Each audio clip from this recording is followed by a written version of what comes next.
Good morning 12th class. बेटा आज का टॉपिक बहुत इम्पोर्टेंट होने वाला है और अच्छा टॉपिक भी है। अभी हमने रिएक्शन पढ़ी थी K2CR2O7 की और K1O4 की, मोर इम्पोर्टेंट थी वो, और ऐसा ही ये टॉपिक है। ये यूनिट अच्छी है। जो टॉपिक मैं करा रहा हूँ वो टॉपिक तुम्हें अभी से पूरे कंफर्म करके चलने हैं। अभी यहाँ जो टॉपिक है वो है F block element. D block पूरा हुआ, अब यहाँ क्या है, एफ ब्लॉक।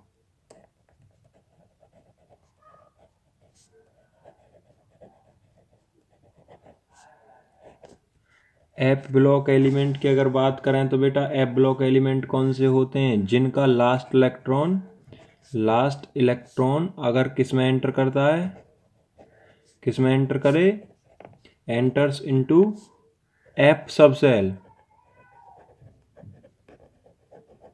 अगर एफ सब सेल में एंटर करता है लास्ट इलेक्ट्रॉन तो उन्हें क्या कहेंगे? F block element. अगर बात करें जर्नल फॉर्मूले की,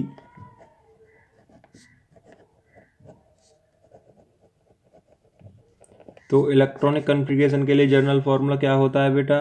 n-2 एफ। और एफ में क्या होगा? एफ में 0 से 14 हो सकते हैं, 1 से 14 भी दे रखा है कहीं कहीं। वैसे n-1 डी में 0 से 1 या 0 से 2 भी हो जाता है, और NS2 ये तुम्हारा फॉर्मूला होगा। तो इसको हमें ध्यान से देखना है और ध्यान से रखना भी है। एक्सेप्शनल कन्फिग्रेशन है इसके, सारे के सारे ही लगभग एक दो इधर उधर जा रहे हैं, तो मैं सारे के सारे कन्फिग्रेशन करके देख लेने हैं। आज लैंथेनाइड की बात करेंगे। एफ ब्लॉक की फर्स्ट सीरीज, एफ ब्लॉक की 2 सीरीज है बेटा। एक तो फर्स्ट सीरीज जिसे हमने किसका नाम दे रखा है? लैंथेनॉइड।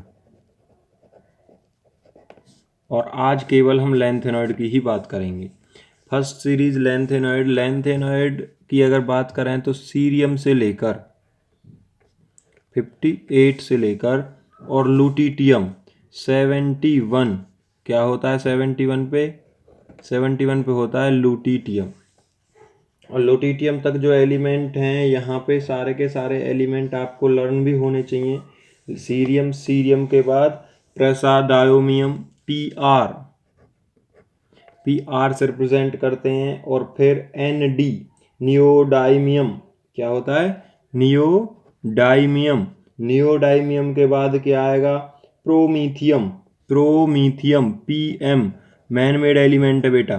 प्रोमीथियम क्या है? Man made element. अगर कोई पूछे तुम्हें कि फर्स्ट ट्रांजिशन सीरीज में पूछें या डी ब्लॉक एलिमेंट में पूछें तो तुम्हें पता है कौन सा है मैन मेड एलिमेंट? टेक्नीशियम।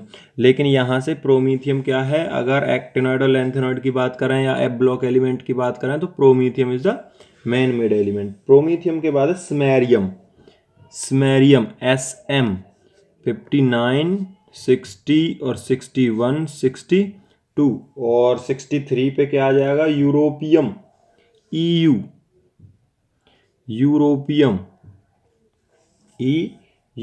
और उसके बाद है गैडोलिनियम GD। इसका विशेष ध्यान रखना है, GD का भी। इसका कन्फिग्रेशन में दिक्कत आएगी यहाँ पर GD में, GD गैडोलिनियम। और इसके बाद है टर्बियम TB, क्या है? टर्बियम के बाद डिस्प्रोसियम DY,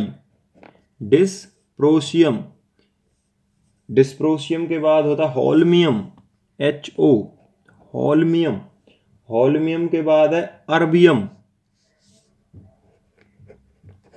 ER, अर्बियम के बाद TM को क्या बोलते हैं? थुलियम या ठुलियम बोल देते हैं।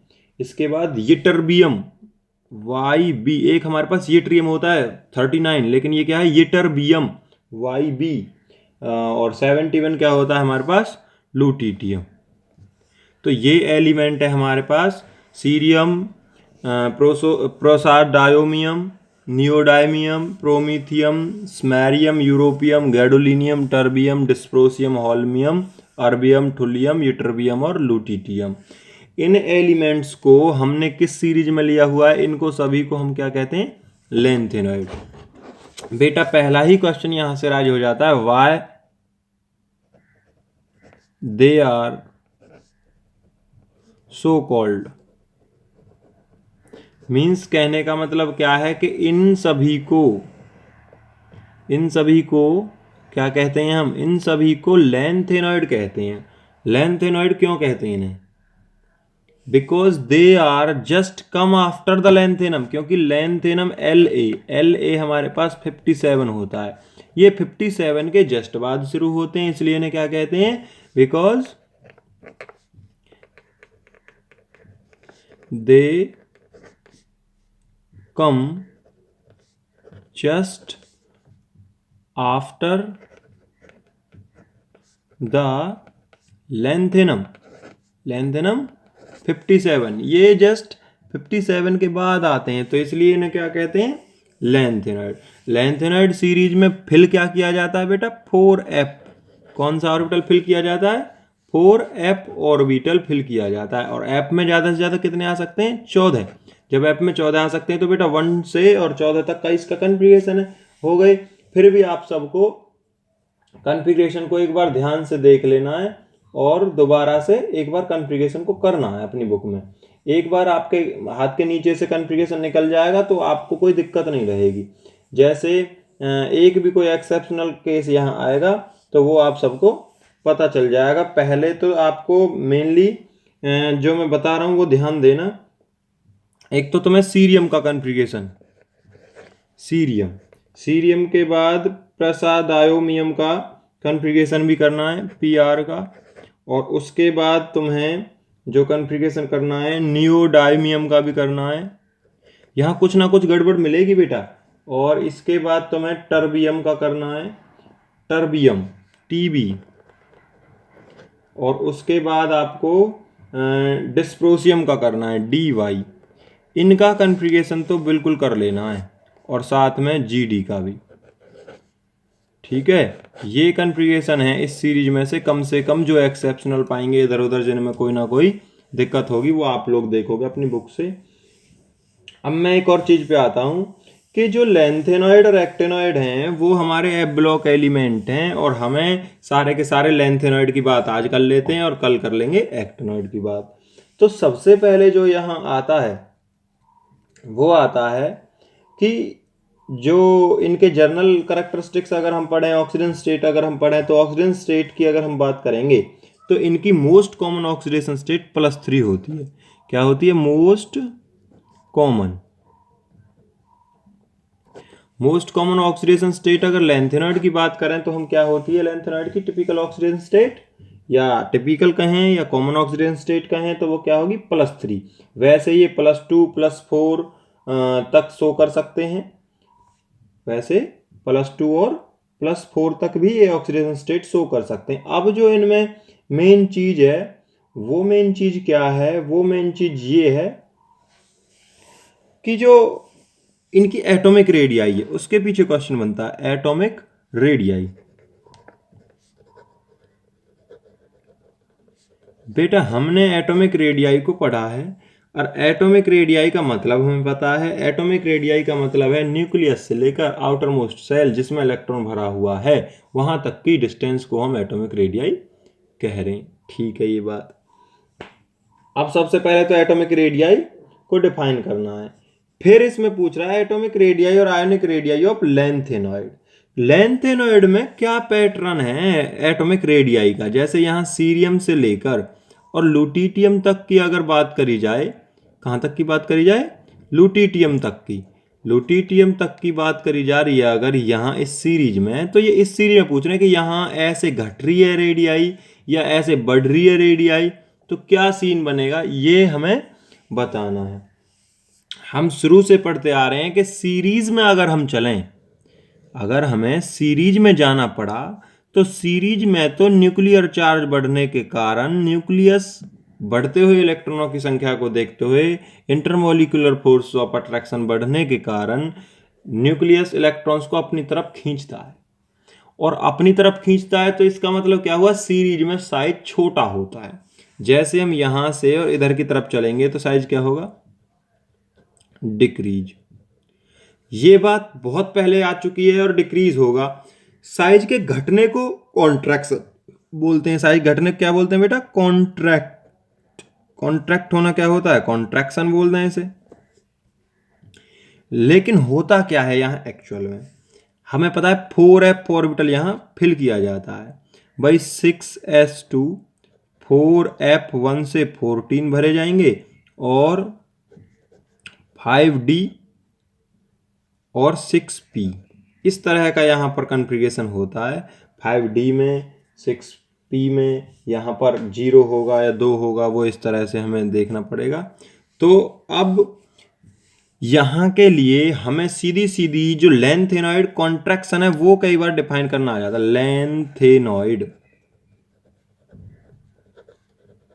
Contraction, lanthanoid contraction.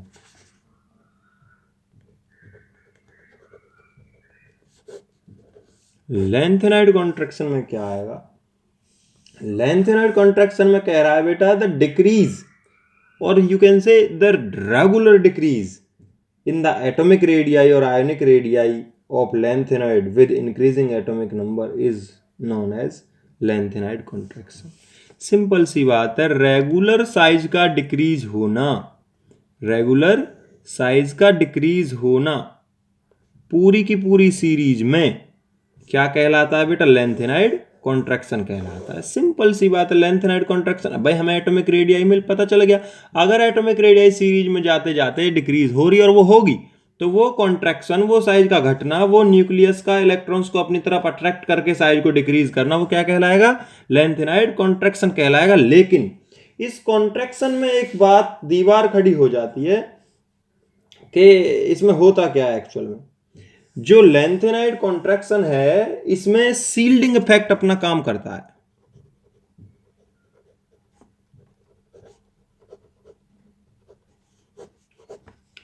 जहां 4f ऑर्बिटल आ जाता है ना, वहां सील्डिंग इफेक्ट अपना काम करना शुरू कर देता है। और सील्डिंग इफेक्ट अपना काम करना शुरू कर देता है इस वजह से, सील्डिंग इफेक्ट आ जाने के कारण, सील्डिंग इफेक्ट का मतलब है जो इनर इलेक्ट्रॉन है वो आउटर इलेक्ट्रॉनों को रिपेल कर रहे हैं, आने वाले इलेक्ट्रॉन्स को रिपेल कर रहे हैं। जब कोई भी चीज, मैंने फिर बता देना है तुम्हें, यहां न्यूक्लियस और ये बने हुए मानो सेल, फॉर एग्जाम्पल दे रहा हूं मैं, जब यहां पॉजिटिव चार्ज है, यहां इलेक्ट्रॉन फिल है और यहां इलेक्ट्रॉन नए ऐड होते जा रहे हैं, तो ये इलेक्ट्रॉन तो ऐड हो रहे हैं और ऐड होते ही न्यूक्लियर चार्ज बढ़ने के कारण ये इसकी तरफ अट्रैक्ट होंगे। लेकिन जो ये इलेक्ट्रॉन है इसे रिपेल करेगा, ये इलेक्ट्रॉन है ये इसे रिपेल करेगा। तो जो अट्रैक्टिव फोर्सेस हैं वो तो लग रही हैं क्योंकि सीरीज में न्यूक्लियर चार्ज बढ़ रहा है और 4f सीरीज में भरे जाने के कारण इलेक्ट्रॉन्स इलेक्ट्रॉन्स रिपल्सन भी हो रहा है। लेकिन ये जब तक इलेक्ट्रॉन कम है, जब तक इलेक्ट्रॉन कम है तब तक तो ठीक है, लेकिन जब इलेक्ट्रॉन ज़्यादा हो रहे हैं तो सिक्रीनिंग इफेक्ट ज़्यादा होता है। अब इन दोनों फैक्टर्स में देखें, इन दोनों फैक्टर्स को देखते हुए चलें तो सील्डिंग इफेक्ट का काम है साइज को इंक्रीज करना। साइज को क्या करेगा? ये इंक्रीज करता है।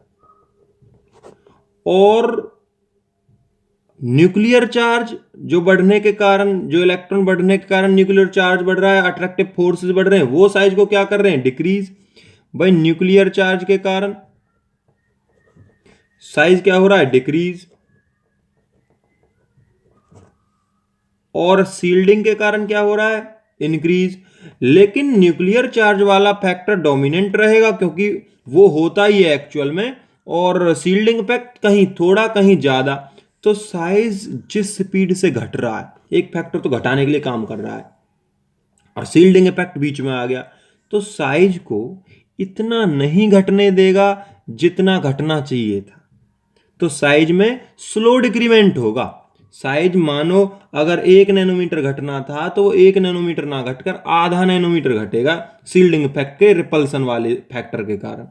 तो साइज में हल्का हल्का हल्का हल्का हल्का हल्का सा डिक्रीमेंट जो आएगा, उस हल्के डिक्रीमेंट की वजह से, उस हल्के डिक्रीमेंट की वजह से ये साइज बहुत ज्यादा कम नहीं हो पाता, इतना हो जाता है कि यहाँ लुटीटियम के बाद जो एलिमेंट सीरियम के बाद रखा गया है, जो एलिमेंट सीरियम के बाद रखा गया है यहाँ पर, भाई यहाँ हमने लैंथेनाइड कॉन्ट्रैक्शन किया था, शील्डिंग इफेक्ट इंक्रीज कर रहा है साइज को, न्यूक्लियर चार्ज डिक्रीज कर रहा है साइज को, न्यूक्लियर चार्ज डिक्रीज करता है, शील्डिंग इफेक्ट इंक्रीज कर रहा है, तो इफेक्ट थोड़ा कम होगा। डिक्रीमेंट जो हो रहा था यहाँ सीरीज में शील्डिंग इफेक्ट कारण इतना डिक्रीज साइज नहीं हो पाएगा जितना होना चाहिए था, उसके कारण थोड़ा थोड़ा थोड़ा थोड़ा डिक्रीज होता है। एट लास्ट क्या होता है कि जो तुम्हारे पास सीरीज बनी हुई है, जैसे यहाँ पर ये सीरीज है, यट्रियम, लैंथेनम, सेकेंडियम, एक्टिनियम, ये है तुम्हारा थर्ड ग्रुप। ऐसे 4 ग्रुप है यहाँ पर, सेकेंडियम, यट्रियम, लैंथेनम, एक्टिनियम, उसके बाद टाइटेनियम, जिरकोनियम, और लैंथेनम के बाद हॉफनियम और रदरफोर्डियम। अब होता क्या है, इस वजह से जो इसकी एटॉमिक रेडियाई है, जो किसकी एटॉमिक रेडियाई है, हमारे पास एटॉमिक रेडियाई दे रखी है, जैसे ट्रांजिशन एलिमेंट सेकेंडियम की है, सेकेंडियम की 144 पिकोमीटर। अगर अब यट्रियम की बात करें तो 180 पिकोमीटर है। अगर एक्टिनियम की बात करें, लैंथेनम की बात करें, तो लैंथेनम की है तुम्हारे पास 187। टाइटेनियम की है 132 पिकोमीटर, और जिरकोनियम की है 160 पिकोमीटर। अब होना क्या चाहिए था कि हमारा जो हॉफनियम है 72, इसकी एटॉमिक रेडियाई इस पैटर्न में बढ़ रही है, क्योंकि साइज तो बढ़ता है डाउन द ग्रुप, लेकिन बेटा इस लैंथेनाइड कॉन्ट्रैक्शन के कारण हॉफनियम की एटॉमिक रेडियाई होती है 159, जो कि जिरकोनियम से कम है देखें तो, या फिर हम ये कह सकते हैं कि इक्वल है दोनों की अप्रोक्सीमेटली। अब तुम्हारे पास क्वेश्चन आएगा कि why the second transition series or the atomic radii of second transition series is equal to then that of the third transition series explain। तो वहां तुम्हें लैंथेनाइड कॉन्ट्रैक्शन का कॉज एक्सप्लेन करना है। ये जो मैंने कथा बताई है सारी की सारी, ये सारा का सारा आपको एक्सप्लेन करना होगा। अब या फिर ये कह दें why the atomic radius of zirconium is equal to then that of the hafnium explain. तो तुम दोनों तरीके से ये चीज को एक्सप्लेन करोगे, इसमें कोई किसी को दिक्कत नहीं आनी चाहिए। तो ये था लैंथेनाइड कॉन्ट्रैक्शन। अब बात करते हैं कॉन्सिक्वेंस ऑफ लैंथेनाइड कॉन्ट्रैक्शन। तो लैंथेनाइड कॉन्ट्रैक्शन की वजह से होता क्या है बेटा, लैंथेनाइड कॉन्ट्रैक्शन की वजह से कॉन्सिक्वेंस में क्या है कि इससे क्या क्या दिक्कतें आई, क्या इसका फायदा हुआ। एक तो हो गया सबसे बड़ी बात, डिफिकल्टी हो गई, difficulty in the separation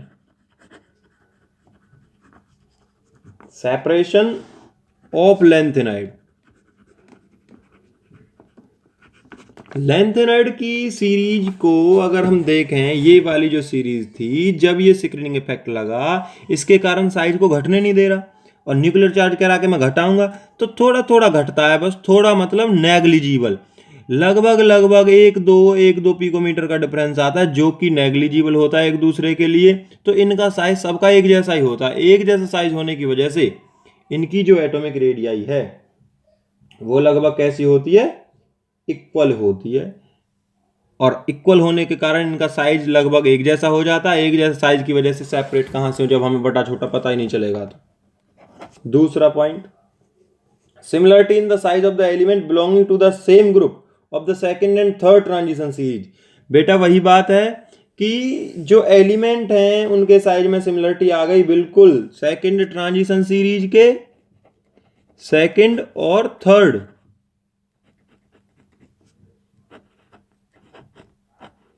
second और थर्ड ट्रांजिशन सीरीज जो है उसका साइज सेम हो गया। किसकी वजह से, लैंथेनाइड कॉन्ट्रैक्शन की वजह से। तीसरा पॉइंट क्या आया, तीसरा पॉइंट है effect on the basic strength of the hydroxide. Basic strength, basic strength पर क्या इफेक्ट था, बेसिक स्ट्रेंथ पर था, अगर हम देखें कि जो साइज है लैंथेनाइड का सीरीज में डिक्रीज हो रहा है। भाई अगर मैं कहूं कि La+3 से Lu+3 तक डिक्रीज हो रहा है साइज। अब जब साइज डिक्रीज हो रहा है तो कोवलेंट करैक्टर जो है कोवलेंट करैक्टर जो है, जो कि बेसिक स्ट्रेंथ शो करता है, वो क्या होता जा रहा है, डिक्रीज होता जा रहा है। कोवलेंट करैक्टर जो है वो क्या होगा बेटा भाई, इस ये La+3 ये Lu+3 इधर की तरफ जब चल रहे हैं तो La3 मतलब +3 बनाने की टेंडेंसी इधर घटती जा रही है। कोवलेंट करैक्टर घटता जा रहा है, और जब कोवलेंट करैक्टर घटता जा रहा है तो बेसिक स्ट्रेंथ घटती जा रही है। अब अगर इनके हाइड्रोक्साइड की बात करें कि OH के साथ जल्दी कौन रिएक्ट करेगा, इसकी टेंडेंसी नहीं है +3 बनाने की इसके कंपैरिजन में। La+3 और Lu3+ की बात करें कि OH के साथ कौन जल्दी कंबाइन करेगा, तो जिसकी टेंडेंसी ज्यादा है वो करेगा। La+3 की टेंडेंसी इधर की तरफ घटती जाए, क्योंकि इसका साइज बड़ा इसका छोटा, इसका साइज बड़ा इसका छोटा, जिसका बड़ा साइज उसकी लूजली बाउंड होंगे, लूजली बाउंड होंगे तो जल्दी इलेक्ट्रॉन लूज करेगा, और जल्दी इलेक्ट्रॉन जब लूज करेगा तो OH के साथ कंबाइन करेगा, बेस बनाएगा। तो बेसिक स्ट्रेंथ किसकी ज्यादा होगी, La3+ की। अगर क्वेश्चन आ जाए LaOH का होल थ्राइस और LuOH का whole thrice which is more basic, कौन क्या क्वेश्चन आ जाए, which is more basic, LaOH का होल थ्राइस, ऐसे मत लिखो, ऐसे लिखो LaOH का होल थ्राइस। अब यहां +3 आ गया, यहां -3, क्योंकि 3 है, इसका -1 चार्ज होता है तो -1 से 3 आ जाएगा। विच is more basic, which is more basic LaOH का होल थ्राइस और LuOH का होल थ्राइस, एंड वाई। तो आपको यही रीजन देना पड़ेगा, La+3 और Lu+3 में जो बेसिक स्ट्रेंथ है, जो पॉजिटिव +3 ऑक्सीजन स्टेट शो करने की टेंडेंसी है, वो लेफ्ट टू राइट डिक्रीज हो रही है, और डिक्रीज हो रही है तो जिसका बड़ा साइज है वो जल्दी लूज करेगा, और जल्दी लूज करेगा तो OH के साथ जल्दी कंबाइन होगा, कोवलेंट बॉन्ड जल्दी बनाएगा। तो बेटा ये है तुम्हारे पास जो तुम्हें देखना है। तो यहाँ पे आपको आज इतना ही करना है। दूसरा, आपको सम इम्पोर्टेंट करैक्टरिस्टिक्स हैं लैंथेनाइड के वो पढ़ने हैं, जैसे मेल्टिंग पॉइंट है, थर्मल कंडक्टिविटी है, डेंसिटी है, कलर है। मेनली जो लैंथेनाइड होते हैं वो वाइट मेटल होते हैं, सिल्वरी वाइट, और ज़्यादा कुछ नहीं है इनमें। और मैग्नेटिक बिहेवियर की अगर बात करें तो ये लगभग पैरामैग्नेटिक होते हैं, ठीक है। ज़्यादा कुछ नहीं है, बस इतना ही करना है बेटा आज आपको। यूज और डिफरेंस कल एक्टिनॉइड कॉन्ट्रैक्शन में करा दूंगा, कंप्लीट इस चैप्टर को पूरा करना है। Thank you.